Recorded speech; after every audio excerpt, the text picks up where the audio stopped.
আসসালামু আলাইকুম রহমতুল্লাহ। এখন আপনাদের দেখানোর জন্য চেষ্টা করছি কলির জান্নাতুল মাওয়া এতিমখানা মাদ্রাসা।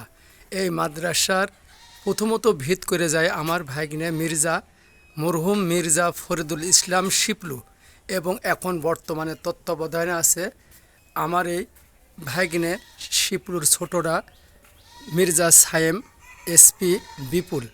এখন তার তত্ত্বাবধানে আছে এবং সে দেখাশোনা করে। যাবতীয় খরচ আমাদের চুয়াডাঙ্গা জেলার সবাই আমার সাথে জড়িত এবং আমাদের এতিমখানার সাথে জড়িত। আপনাদের কাছে দোয়া চাই, এই সামনে হয়তো দু একদিনের ভিতরে ইনশাল্লাহ আমাদের দোতলা ছাদের ঢালাই হবে। আপনারা দেখতে পাচ্ছেন এখন আমরা দোতলায় যাচ্ছি আপনাদের দেখানোর জন্য।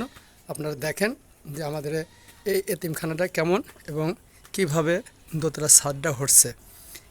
তো আপনাদের সহযোগিতা সবসময় আমাদের কাছে আছে এবং আপনারা যে সহযোগিতা এতদূর পর্যন্ত আমাদেরকে নিয়ে এসেছেন, আপনাদের কাছে হাজার শুকরিয়া এবং আল্লাহর কাছে হাজারবার দোয়া করি আল্লাহ পাক আপনাদের সুস্থ রাখুক, ভালো থাকুক। আপনাদের আত্মীয় স্বজন যারা কবর চলে গেছে তাদেরকে মাফ করুক।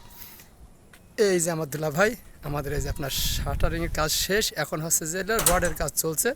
রডও ইনশাল্লাহ রডের কাজও প্রায় শেষ হওয়ার দিকে আসলো। ঢালাই হয়তো দু একদিনের ভিতরে ইনশাল্লাহ হয়ে যাবে। এটাই আমার কুটুম বুঝলো হচ্ছে যে এই যে আমার মিস্ত্রি। তো ঘটনা হচ্ছে যে আমার এই বিল্ডিংয়ের পুরো কাজটাই আমার দুলাভাই করেছে। ওনার হাতটা খুব ভালো, ওনার হাতের কাজও ভালো, ওনার হাতে যশ আছে আমি মানি এবং আল্লাহ পাকের কাছে কবুল করি। আর আমার ভাগ্নেদের জন্য কবুল করেন এবং সবাই আমার ভাগ্নে মির্জা ফরিদুল ইসলাম শিপলুরকে সবাই আপনি দোয়া করবেন আপনারা সবাই। আর আমার ভাগ্নে এখন বর্তমানে যেটা এসপি মির্জা সায়েম বিপুল খুব ভালো। আল্লাহ পাকের কাছে তার কাছে দোয়া করি তার নেক হায়াত আল্লাহ পাক দান করুক। আল্লাহুম্মা আমিন।